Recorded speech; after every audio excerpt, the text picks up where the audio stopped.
Who should decide what happens here in England, in its schools and hospitals, its town halls and railways? Today Parliament agreed that MPs from English constituencies should have a much greater say. It is simply not tenable for us to say devolution for Wales is good, devolution for Scotland is good, devolution for Northern Ireland is good, but the English should have no powers at all in all of this. So just as Scotland got more power after the independence referendum, now it's England's turn.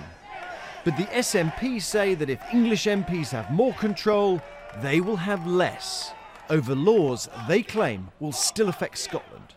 Just listen to this anger. How dare you make us second-class status in this place? How dare you disrespect the views of Scottish electorate? He warned of legal challenges, of confusion in the Commons, and much more. This is probably the one thing that's going to drive the demand for Scottish independence.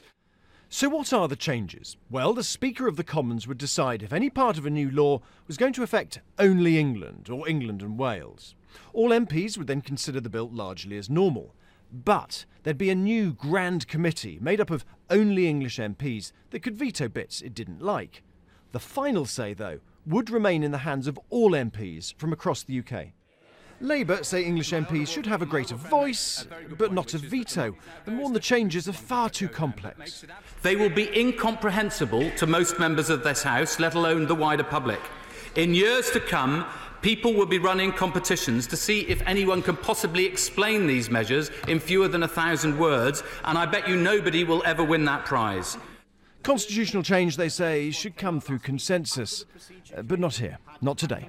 It is ill-judged, it is wrong, I will oppose it till my dying day. England has waited 18 years for some justice and some power back under this lopsided devolution settlement that was forced upon us against our will. If England needs and deserves an English Parliament, then let's have an English Parliament.